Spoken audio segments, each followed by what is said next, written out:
that we have just started. So over to Preethi. Welcome. Thank you, Deepaka, and welcome everyone. My name is Preethi. I know most of you, some of you maybe because you're off video, I can't see you. But it'll be great if you can have your videos on throughout. Can I give you like a minute to turn on your videos?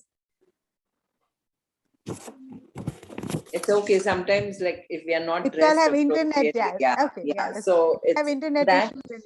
internet issues also. I know Jane Auntie Jen has internet issues, so I think we need to just go ahead. Like whoever is comfortable to stay go ahead. Yeah. All right.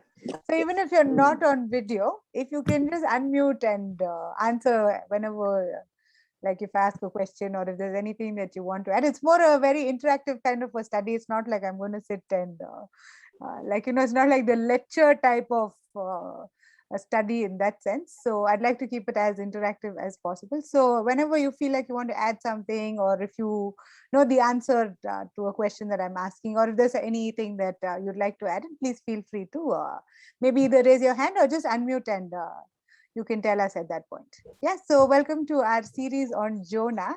I thought before we get into the book itself, I'll play a very short fun clipping for you. It's more like a cartoon version of the Jonah narrative. So I know we didn't ask you to read anything as such for today, but I'm just going to play a very short clipping. It'll summarize the whole story for us, and I hope it works as a refresher for us. And it's almost an animated version of the Jonah narrative, so I hope you enjoy it. Yeah, just let me know if you can hear it. Heroes of the Bible. Yeah. Jonah. Yeah. This is Jonah. Jonah was a prophet.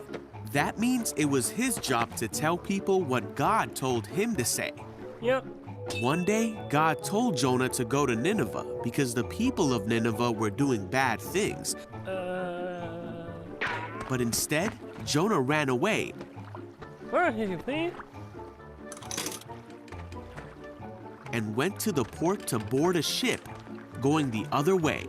He was hoping to get away from God. He sailed for a place called Tarshish.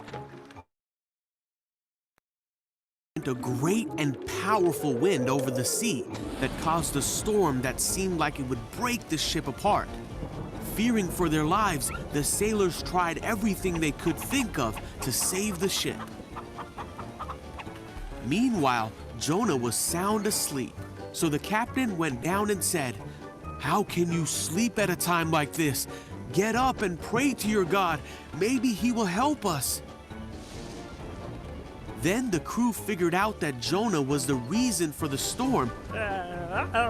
And they asked him, "Who are you? Why is this happening to us?" Jonah told them who he was and that he worshipped the one true God who made the sea. Then he told the sailors to throw him in the sea so the storm would stop. No, why? The sailors still tried to escape the storm, but it was no use. So they asked God for forgiveness and threw Jonah into the sea.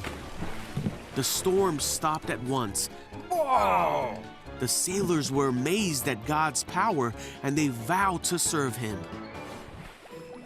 Now God sent a great fish to swallow.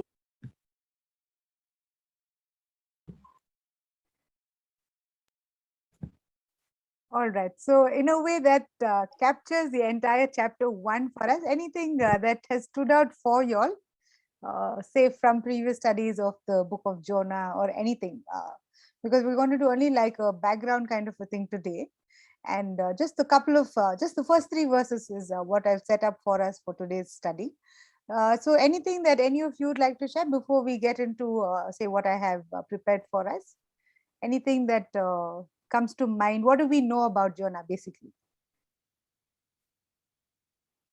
I'll quickly use the board for us. So whatever you tell me, I'll put on the board. What are the things that we know about Jonah? Disobedient. Disobedient. Okay. The runaway prophet. Runaway prophet.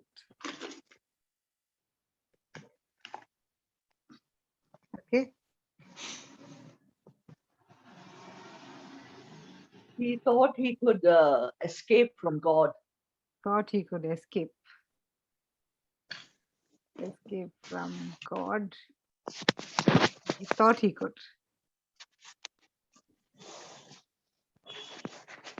Okay.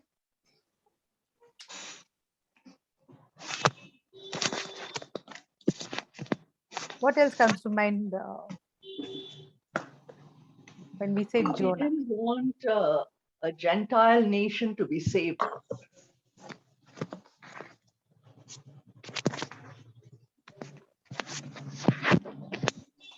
Or didn't want, yeah. Okay, so he didn't want Gentiles to be saved. He was a runaway prophet, disobedient. He was making his own plans. Made his own plans. Yes.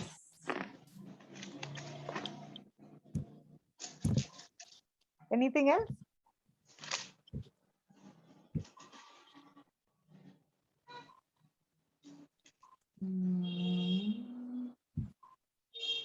Auntie Nemi, we can't hear you. You're on mute.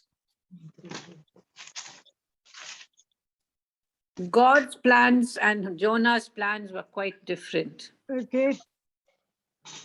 God's plan versus Jonah's plan. Okay, they were different plans. Okay.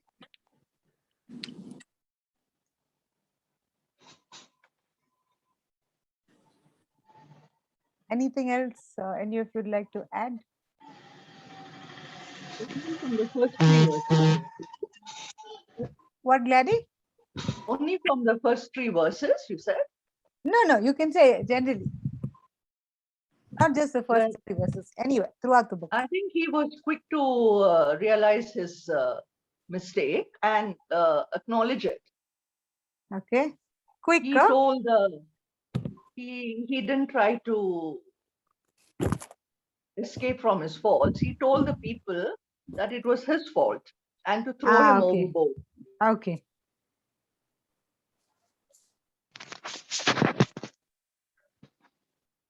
So shall we say he was quick to realize his mistake and to accept blame at that Ah, point? Okay. yes, Okay. and to accept it. Is that board? Preethi, last Yes. one. Yeah. Yes, Ah, Auntie To Dharani. the though he was reluctant to obey, but Okay. still God used him. He was reluctant Okay. to obey God, Okay. but still God But used him. Still used. Still used by God. Shall I say? Yes, used by God. Okay. Reluctant but still used by God. He was Okay. reluctant. Yes.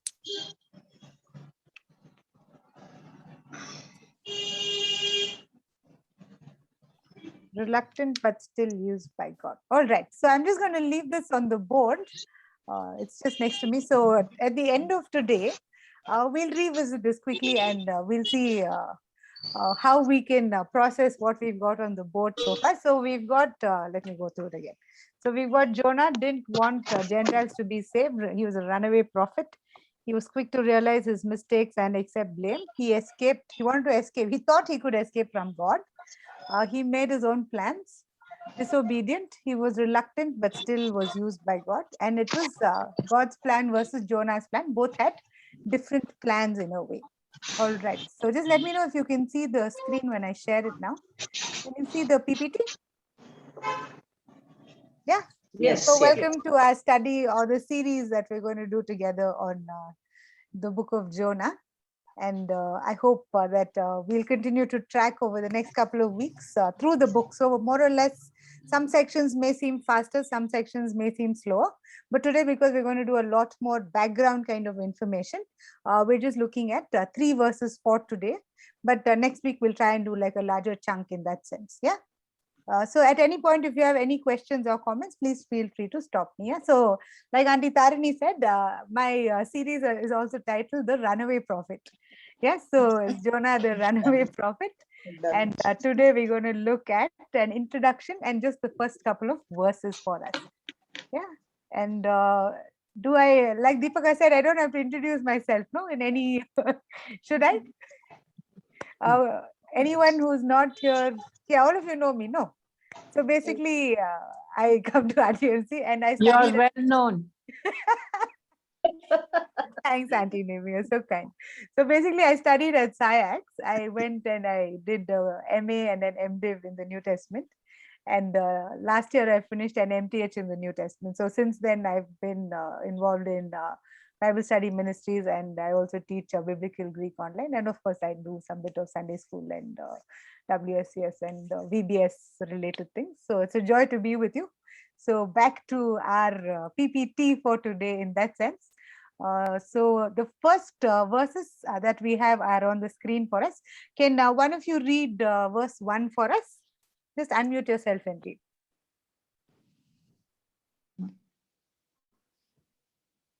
The word of the Lord came to Jonah, son of Amittai. Yeah. So if you just look at this verse, what kind of information can we get just from this one verse? How do we understand the word of the Lord? What is that spoke from? to him. God spoke to him, or the idea of a prophecy, no? Like the word of the Lord, when because we say Jonah was a prophet. It was possibly some people say it was a prophecy that came to Jonah. Literally in the Hebrew, it will be like a prophecy that was given to Jonah, and that was what he was supposed to do. And this was a word from who? It says from the Lord. Yeah, so if you look at the Hebrew in that sense, this is the name that is given to like Adonai. Okay, Elohim is Adonai, sorry, is yeah, God. Elohim will be Lord. Yeah, so basically it's not the personal name of Yahweh. In other places, if you see all capitals L-O-R-D, will be the personal name of God, which is Yahweh. But here it just says the Lord. Yeah, is it different in any of your versions? Do you all have any other version of this? No. No. Does it give you another version? Where is that? Yeah. So if you look at the word of the Lord, if you look at it from the NIV or the NET, do your Bibles have Lord in all capitals?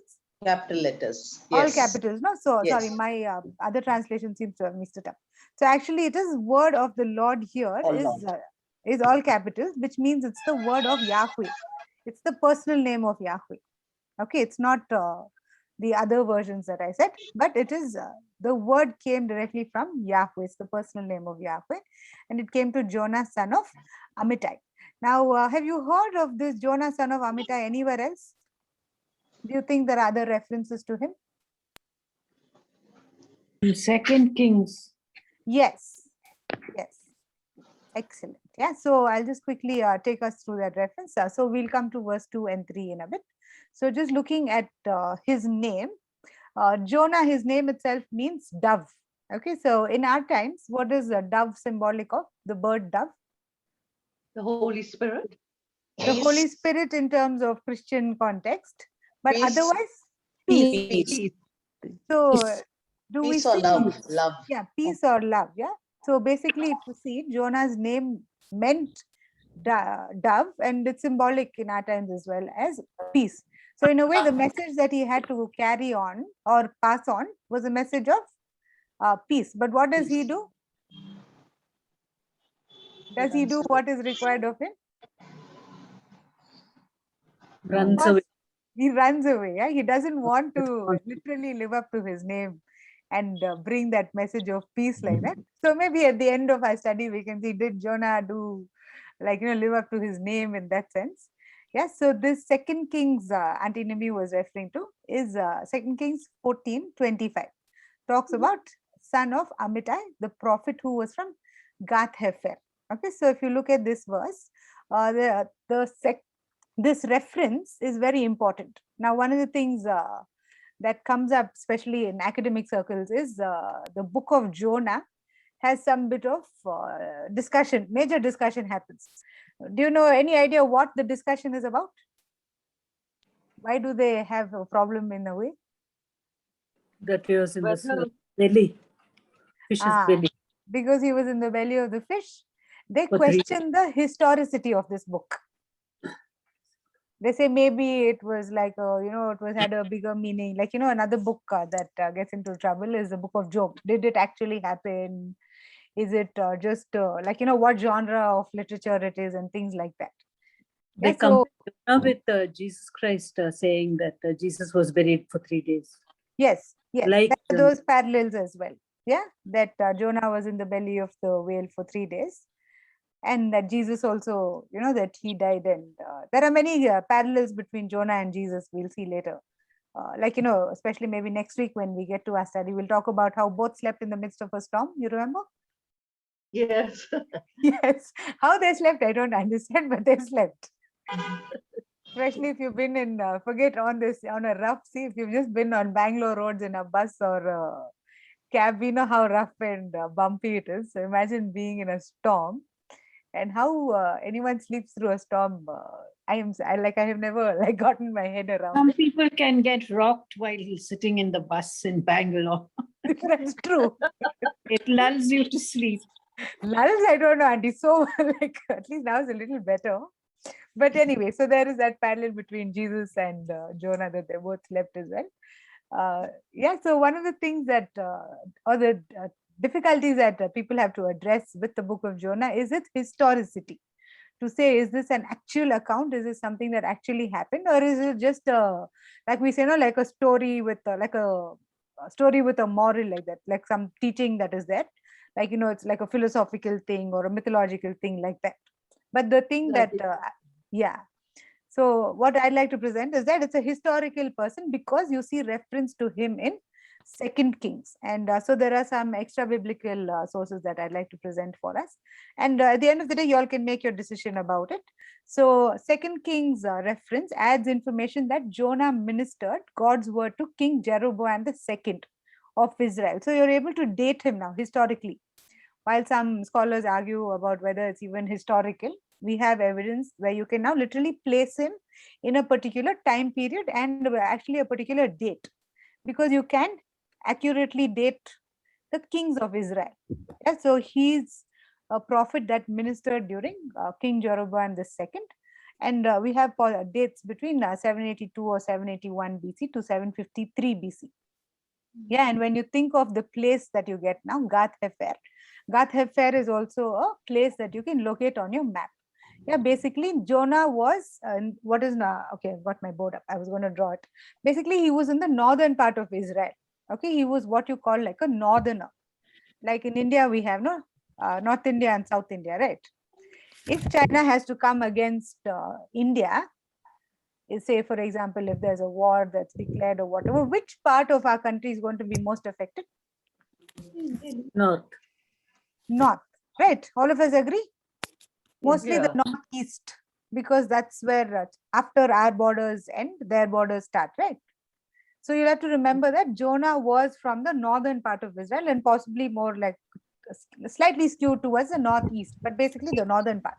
So if when the Assyrians came after the Israelites, his region would be most affected.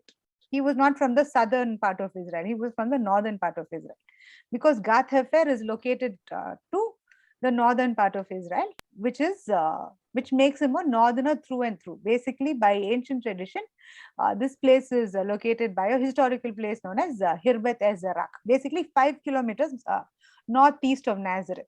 Nazareth is familiar to us, right? Because of the Christmas story. We say Jesus is he grew up in Nazareth. So this is the northern part of Israel. And this is a place that is very close to Nazareth. And it's northeast, 5 kilometers northeast of Nazareth. So you know that this is where Jonah is from. And I'd like you to remember this location of his, this background information that you're getting about his location, because it's going to be very important in terms of who he is and why he does what he does. Okay, because like we say, no, North Indians have a different mindset sometimes, and say South Indians have a different thing, simply because of geographical locations as well. Yeah, there's a particular, say, cuisine that's accessible to the north, there's a particular cuisine that's accessible to the south. There are lots of differences within our country itself, right? So you'll have to think of the differences like that, and why Jonah was so passionate about what he was doing. Like, why he did what he did, has to do with, some bit of it has to do with the place that he was from. Because in some way it would have been affected, like we said, no, later on, I'll show you a little map now, and you'll see why it was a big deal for Jonah. Yeah, so we see that. So just remember that he's from the north of Israel. And if you look at the timelines that I have on the screen now, are you able to find Jonah on this? Yes. No, You see him there? 7:59. Yes. That arrow should move a little bit. 1 second. Let me, where did it go?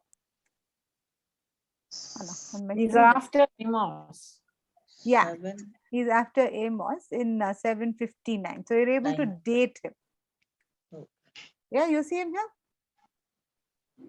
7:59 BC. So 2 Kings 14:25 is a reference we looked at. So if you see it, so if you notice on the left side, you've got the prophets, and on the right side, you've got the list of the kings. Yeah, so Jonah will be during that period of King Jeroboam II. Yeah, 2 Kings 14:25. So if you see him in parallel over here, 7:59 BC will be during the time of King Jeroboam II. That's the reference we looked at also in 2 Kings. Yeah, and if you pay a little attention to this map or to this timeline, you'll see that this is just before this Assyrian, what do you say, captivity. Yeah, so those of you who remember or have done a study on the Samaritans, if you remember, did the Jews and the Samaritans get along well? No. Do you remember the No. Jesus No, and the no. woman at the well? No. Why, you remember that whole narrative about Jesus and that woman saying, how can you, a Jew, interact with me, a Samaritan? Yeah. Yes. We remember that narrative, right? Yes, So the thing is, historically, now this is the history that we're referring to, because just a couple of decades after Jonah is when that whole area that we know as Samaria gets repopulated. Repopulated by whom? By the Assyrians. What the Assyrians do, basically Nineveh is from the Assyrian Empire, okay? So the Assyrians, one way of their war strategy was to displace people groups. So what happens is they take all the Israelites from the region of Samaria and take them off to Assyria, and they bring Assyrians and repopulate that area. So basically the enemy is the one that lives in the land of Samaria, because they were repopulated. And what happens is those people that are brought in, the foreigners that are brought in, marry the women, and it becomes like a mixed race. Okay, so the Jews never accept the Samaritans because they consider them to be half-bloods. Okay, because they're not ethnically pure, because the enemy has come and lived in their land, and the enemy has literally multiplied, and they've of course incorporated some bit of, they've brought their own gods, and then they've taken some bit of Yahweh things, and this one, it's a very mixed up thing in that sense. Okay, very like the technical word for it is syncretistic. They mix up, so they have some pagan practices, they have some Jewish practices. So the Israelites never accept the Samaritans. You remember even later on when Nehemiah is building the wall. Do you all remember there's one major fight with the Samaritans? They want to come and help rebuild, and they'll say, no, we don't want your help, because they'll never accept them. Throughout, they have never accepted. Historically, the Jews will never accept the Samaritans. Okay, and this is also a background to why Jonah is trying to avoid what he's doing what he's doing, because this Assyrian captivity takes place in 723. Yeah, about 760. So about just a couple of decades after that, you see that this whole Samaritans come into play, and it's the same enemy in that sense, common enemy that Jonah is trying to fight. Okay, so Jonah is, so in terms of history and background, just remember that Jonah is opposed to Nineveh simply because they were an enemy of his people, and also because because he was from the north, his region would have been already hit. It's not like Jonah has not been hit already. His people have already been hit. We'll look at that in a bit. So just remember that in terms of understanding him and where he's coming from, his background and things like that. Yeah, so in terms of understanding a little bit more about Jonah's background, you see that King Ahab, and there are two kings, Israelite kings, that come into play. Okay, so there is King Ahab, Have you heard of King Ahab? Yeah. Yes. Yeah. So we have King Ahab who joins a coalition of 10 kings to fight the Assyrians. Now, this is what is known as extra biblical evidence. Okay, this is not meaning, of course, there is some relation in terms of references in our Bible as well, but this is extra biblical historical evidence that we have. So there's a battle of Karkar in 853 BC, and there is an inscription, like we have archaeological evidence, right? You remember those obelisks and monoliths like that. So there are inscriptions from Kurk, okay, which claims to a 554 Assyrian victory that says that King Ahab lost 2,000 chariots and 10,000 men. So there's one King Ahab who has already lost to who? The Assyrians. Okay. And the second Israelite king who has had some sort of skirmish or fights between Assyrians and Israel is under King Jehu, under 841 or 814, 841 to 813 BC. Okay, so remember, we're counting backwards. So if you do the math now, this has already taken place. Okay, and it says that Israel became a vassal of Assyria. And for the first time, Israel had to pay a tribute to an alien power. I'll explain this term vassal to us in a bit. But if you just look at this now, so 544 and basically 853 and 841. So if you go backwards now, you see that it's even before Jonah came on the scene. Right. Here it's meaning I've taken out only say 830 onwards. This would have been even before that. Sorry, did I mute? Okay. Yeah, so Jonah comes around 759, right? Which means in the 800s, about a decade before Jonah came on the scene, this war has already taken place, where King Jehu and King Ahab have already been attacked, or they've lost to the Assyrians, which meant that Israel was paying tribute. Do we understand what tribute is? Have you heard the word tribute before? Yeah, in history. Taxes. They need to They pay have to taxes. pay, Yeah, pay paying money taxes. and Yeah, pay high amounts. Okay, it would not be like a small thing, but it would be a huge amount of money. Yeah, so just to explain this idea of a vassal, like in our times, do we understand peace treaties? Yeah, How do they work? two enemy nations Okay. come together Okay. and they sort out their differences and come to some sort of agreement, and they Yes. sign a peace treaty between that Okay. they will And not attack each other and things like that.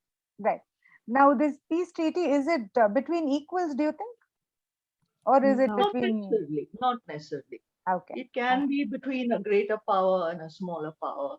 Okay. Okay. Any other thoughts? And sometimes they give surrender some land of theirs. Yes. Yes. Yeah. For- Sometimes they pay some bit of it. Yeah. Some Okay. In give and take. exchange for going away from that country, they give Yes. them a bit of their land. Yes. Yeah. So there are different ways that these peace treaties are made in our time. But mostly, if you talk about, say, nuclear type of peace treaties, nuclear weapons involved, they're usually between two equals. Would you agree? The US and Russia, do you think they have a peace treaty? They had one. Don't know if they have one now. Yeah, but basically the idea is I won't hurt you, you don't hurt me, right? If it's between equals. The peace Yeah. treaty between equals is the idea that I will not come and hurt you, you don't come and don't take off on my country. We'll maintain peace like that. But this treaty that I'm talking about now is a treaty between two nations which are not equal. Okay, so one would be a greater power and one would be a lesser power. So if I have to think of say one within within our country, it's like saying India would be a greater power compared to, say, Sri Lanka. Would you agree? Yeah. Because it's a smaller nation, they have smaller resources, and in more ways than one, India is considered to be a greater nation than Sri Lanka. Would we all agree? Yes. Yeah, so in this setup, India would be what is known as the suzerain, and Sri Lanka would be a vassal. Okay, because it's the lesser country, lesser party. And the treaty between them would not be like it would be, say, between US and Russia. They were equals, right? In this case, it would be like India saying, if you don't want me to completely decimate your nation, then every year you pay so much tribute to me. Now, whether it's money or say grains or whatever resources India wants, India can demand, because India is a greater party. Yeah, and if at any point if Sri Lanka defaults, what does India have the right to do? Attack them. India can go and attack them, exactly. Yeah, because India is the superpower in a way, and they have access to the resources. If Sri Lanka defaults at any point, India has the power to overpower in that sense. Yeah, so the idea is suzerain and vassal treaty were made for the benefit of the smaller kingdom, not for the benefit of the bigger kingdom, because the bigger kingdom was already stable and it had enough and more resources like that. So in this case, because Israel had lost, they become a vassal. And one thing that I'd like to connect or help us understand is that this same idea of suzerain vassal is the same kind of treaty that God makes with Israel. Okay, because God is the superpower and Israel is the lesser power, lesser party in that sense. The laws in the covenant, sometimes we talk about the Old Testament being very strict, and God is sitting there with a stick waiting for Israel to trip up, and he's so mean, and he's very like a really mean God. We think of him like that, but it is for us to remember that God is the superpower. If he wants to, he can crush them. But the covenant or the rules of the covenant that were given were for the benefit of Israel, so that they will not literally be crushed, or they didn't have to pay the price for when they default. So when we think of the covenant also, sometimes we think God is being very strict, but actually the rules that are there in the Old Testament were for the benefit of Israel, so that they could stay within the covenant and not cross those borders and get into trouble with God, basically. Yeah, so that suzerain vassal treaty is the one that comes into play over here. And we see that Israel is the vassal. Yeah, so when Israel is the vassal, it's like I explained just now, it's between a greater king or the greater kingdom or the greater power with a lesser kingdom. And the rules of the treaty were for the good and safety of the lesser kingdom or the lesser person. So if you think of the treaty between nations, it's for that nation. If you think of it as a covenant, it's for us, for our safety, like that. For the, especially in terms of Israel, it was for the sake of the people. Yeah. So we see that the lesser kingdom would have to pay an annual tribute as a part of this agreement. And every time they defaulted or broke the covenant like that, then they would have to pay the price for it. So similarly, like I said, covenant, the rules were because of the grace of God to offer forgiveness of sins for the people of Israel. Yeah. And similarly, the rules of the covenant were to help Israel stay within the covenant for the good and safety of the lesser kingdom. And we see that in this case, Israel was a lesser kingdom in comparison to the Assyrians, because they were the ones that were paying tribute. So when I was talking about earlier about the extra biblical resources that you have. So if you see, there is one Kurk monolith of Shalmaneser that I referred to earlier, and that refers to Ahab the Israelite, the Battle of Karkar in 853 BC. So you remember I'm saying, for Jonah, this had already happened. He already knew that his people were subject to the Assyrians. They were paying tribute. Yeah. And can you see this person over here who's bowing down? Yeah. Yeah, that's King Jehu. That is how he would offer tribute. You had to go and bow down to the enemy king. Okay. It's on the right here. If you're on a phone, you can zoom in. So Jehu is bowing down before Shalmaneser. So he has a black obelix of Shalmaneser. Can't If you're on a phone, you can zoom in, Auntie. Just zoom it. yeah. If you're on a phone, you can zoom in a little bit. Yeah, so you've got the black obelisk of Shalmaneser, where King Jehu himself is bowing down and he's offering the tribute. And then there is a monolith of Shalmaneser. Battle of Karkar is referred to over here. So if you look at it, like you remember I said earlier that some scholars will question the historicity of Jonah, But when you see it in parallel to what happens and background, it helps us place him at a particular date and time. And you also see that this was Israel's history around this time. So when Jonah is on the scene, all this has already happened. Yeah, because Yeah. this was all in the 800s. He comes around in the 700s. Of course, we remember, no? For BC, we count backwards. Yeah. Yeah. All right. Yeah, can one of you read verse 2?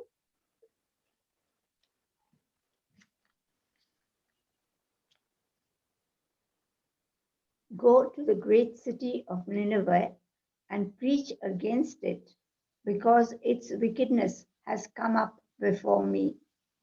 Yeah. Thank you, Auntie. Sorry, Auntie Prema, you were on mute. We didn't hear you read. Auntie Shirley, we heard. Sorry. I could see that you were reading, but then I heard Auntie Shirley reading. All right. Yeah. So we see that Nineveh is mentioned over here. Just go to the great city of Nineveh and preach against it, because its wickedness has come up before me. So I'll leave verse 3 now. Just to highlight this phrase now. Have you heard this phrase before? This wickedness has come up before me. Is there any other time? Abel came? No. Okay. During the time of Noah. Okay. Very good. Of course, Auntie Prema is talking about when he kills him. No. Cain, yeah. Yeah. Okay. No, That I is don't- one. Is it right? But God sees. No, he says his blood is crying out to me. In that reference, you're saying Yeah. his blood is Yeah. crying out to me from the ground. Okay. No, he says, God tells him, I'll put a mark on you that nobody will touch. Yeah. Yeah. During that time, I don't know, I'm not sure, I'm just telling you. Okay. Yeah, but God sees that, that his blood is crying out from the ground to him, and wickedness comes up before him like that, maybe.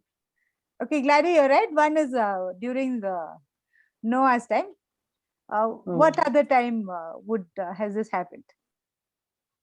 Where nations or like people groups, wickedness has come up before God. Sodom and Gomorrah. Yeah, yeah. And do we remember what happens to them? They're destroyed. Yeah, they're destroyed. You remember? Yeah. Burning sulfur, and of course we have Lot's wife who becomes pillar of salt, and all of that. So this, do you think Jonah would have been aware of this? Yes. Yes, he knew. If he read his manuscripts, he would know. Yes, so possibly in all probability, Jonah knew this because he's a prophet. No, he would have known. These are stories that have taken place, remember, in Genesis. Yeah, so he knows what has happened to Sodom and Gomorrah. Okay, and so I'd like you to continue to think now about why did Jonah do what he did, which is what happens in the next verse. Because verse 1, God has told him. What did God say? In verse 1, you find that Jonah, son of Amittai, reference. The Lord comes to him. Right. Verse 2, we just read now. Go to Nineveh. Go to Nineveh. Yeah, that is the word. Right. Yeah, word of the Lord came to Jonah, son of Amittai. In verse 2 is the word. What is the word? To go to Nineveh, to preach against it, because its wickedness has come up before me. Okay, so we see that this is what Jonah was supposed to do. Yeah. And when we look at it, so just remember that Jonah knows in terms of history what has happened to, say, Sodom and Gomorrah. It's not like he didn't know. Yeah, all of us agree. And even previous times, even if you look at Noah's story, God knows what has happened when wickedness has come up before the Lord. Remember, he destroyed everything in the Noah's flood. Except for Noah and his family, everyone else was destroyed, right? Yeah. So when wickedness comes up before the Lord, we know that Jonah knows what is going to happen. Okay, can one of you read verse 3 now?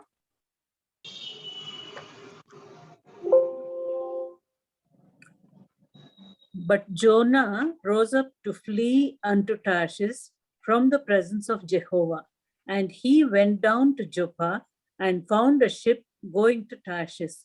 So he paid the fare thereof and went down into it to go with them unto Tarshish from the presence of Jehovah. Yeah. Yeah, so what do we think of this verse? Says Jonah ran away from the Lord or from the presence of Jehovah or presence of Yahweh. He went down to Joppa, and then it says he finds a ship and he's taken off now, literally. All of us know, no, Jonah, the runaway prophet. What do you all think about what he's doing?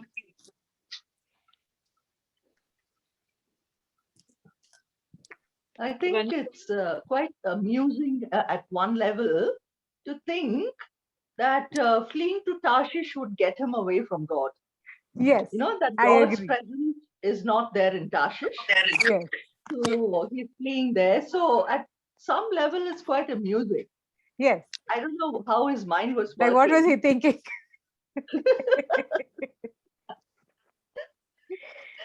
He didn't want to go to Nineveh. That's why he ran away. Exactly.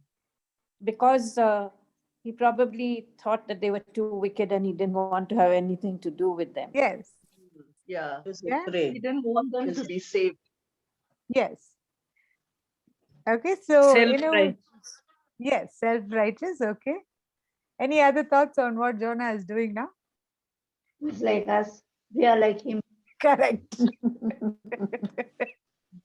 God will tell you to do one thing. What do we do? Opposite direction. And literally, that is what Jonah is doing in a way. Yes. So, just a couple of things that I'd like to highlight for us from this verse is that Jonah. Now, you remember his profession. What is his profession? Prophet. By profession, he was a prophet. Okay. Do you think he knew? Do you think Jonah was like a good prophet? Yes. So he knew. Must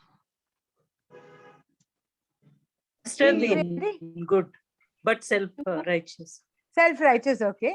But do you think he Exactly. knew, like especially if you take prophets or people say who are working They- for the Lord, who's their boss? God. God, right? God. He knew. Do you think he knew his boss well? Yes, for sure. He knew. Okay, Auntie Tarni says yes. Do the rest of us think Jonah knew his boss well? He wasn't close enough to God, otherwise he wouldn't have disobeyed him. Okay, that's one. Okay, maybe he wasn't as dedicated to his boss as he should have been. He's being disobedient over here.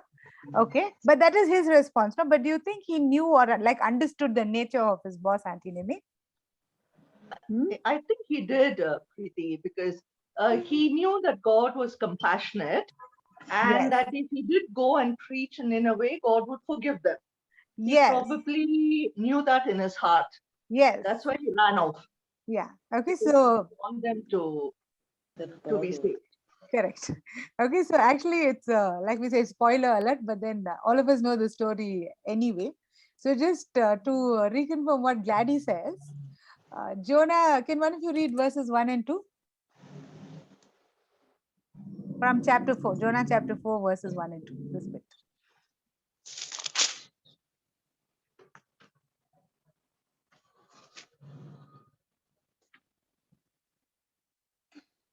Would one of you like to read it? But Jonah was greatly displeased and became angry. He prayed to the Lord, "O Lord, is this not what I said when I was still at home? That is why I was so quick to flee to Tarshish. I knew that you are gracious and compassionate God, slow to anger and abounding in love, a God who relents from sending calamity." Yeah, thank you, Auntie Shirley. So do you see just from the text itself, of course, we've gone ahead in terms of the passage, but chapter 4, verse 2 tells us why Jonah is doing what he's doing now. Okay, this is from the text itself. It's not me giving you my opinion, but the text itself says that this is what I said, Lord. Yahweh, this is what I said. When I was still at home, where was he at home? Gath-hefer. Yeah. When he was still at home, he tried to forestall by fleeing to Tarshish. What is he trying to forestall? Is he trying to stop the destruction or is he trying to stop the rescue? What is he trying? Stop the rescue. Stop He's trying to stop the rescue because Yahweh has forgiven the Ninevites by this time. Right, chapter 4, at the end of chapter 3, Yahweh has seen them repent and he has relented from sending calamity. So he says, this is what I tried to forestall, meaning he's saying, I went away in the opposite direction because I wanted you to destroy them. Yes. Yeah, From the like judgment. we discussed. Yeah. So he says, I knew you're like this God. You know, have you heard people say, I knew you'll do this? Have you said this to people? Yeah. Yeah, like this. I know you'll do this. That's why I said what I said like that. That's exactly what Jonah is saying. Because he's saying, I know you are a God who is slow to anger, who's compassionate, who's merciful and gracious. I knew you will do this. That's why I went in the opposite direction, is what Jonah is saying. So when we look at verse 2 now, it is for us to remember that Jonah knew his boss, literally. He understood the very nature of his boss. Yeah. And like it says, when he gets on that ship to go to Tarshish, it's not like he's going to any random place that he can find. Jonah is very meticulous and calculated in what he's doing. Okay, because when he gets on that boat, he's going to be paying a high price. Okay, he would have possibly used all of his life savings in a way, because he was going to get on a ship that was bound to Tarshish. Okay, and and it says after paying the fare, so it's not like he was a stowaway and he got on free. He was paying for his, like they say, boarding and lodging on that ship. Yeah, and it says sail for Tarshish to flee from the Lord. Of course, we spoke about fleeing from the Lord. I don't think it's possible, and of course, we find out later from the book itself also that it's not possible. So for Jonah, when he got onto that boat heading to Tarshish, Tarshish was the farthest known geographical point at this time. During this, for the people of this region during that period of time, say in the 700s BCE, Tarshish was the end of the world, literally. Okay, so do you remember till, was it Galileo who got into trouble for saying the earth is round? Yeah? Yeah. Till then, everyone thought the earth was flat, right? That you go to the end of a ship, on your ship, the ship is going to fall off the earth.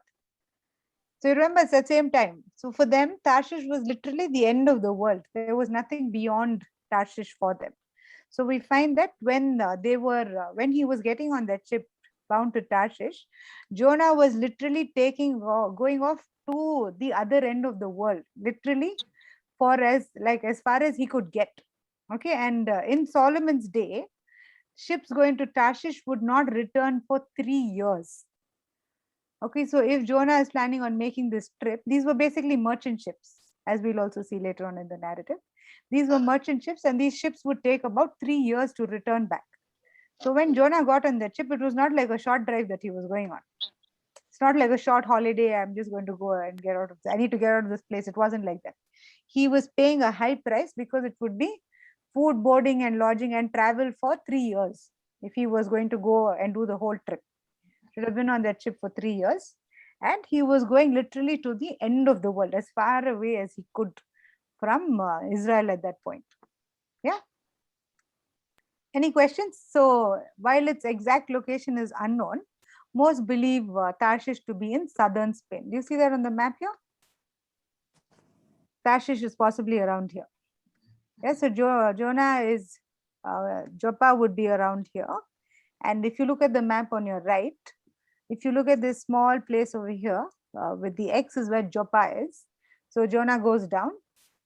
So if you look at this, can you see the Sea of Kinneret? So this is where basically the Sea of Galilee. Okay, this is, and Nazareth is close to that Sea of Galilee, meaning the northern part of Israel. So he goes from there, he goes down, and then he gets on that boat and he gets on the ship. But so if you see do you see where Nineveh is over here? Yes.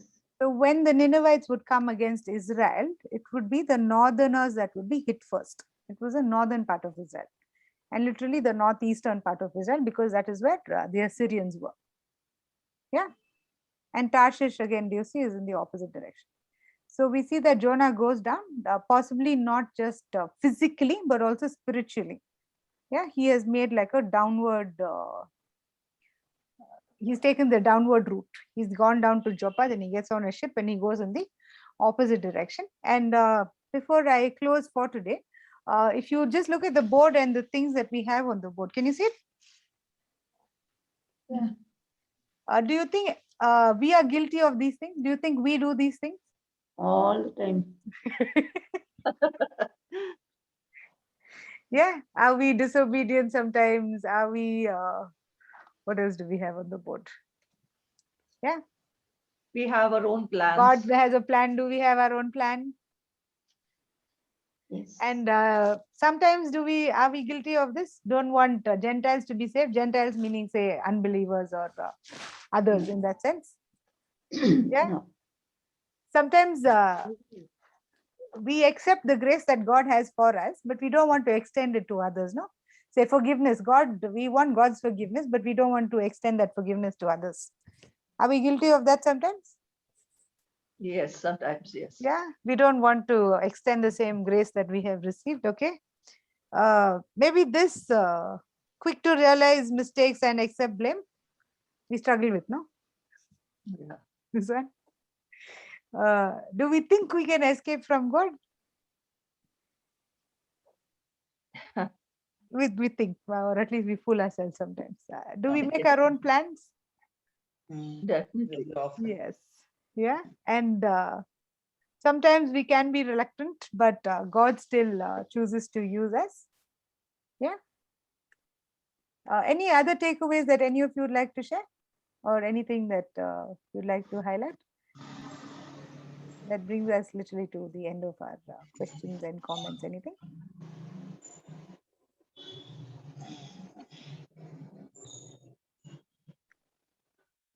That God uses all kinds of people, Yes. not just the obedient, faithful ones.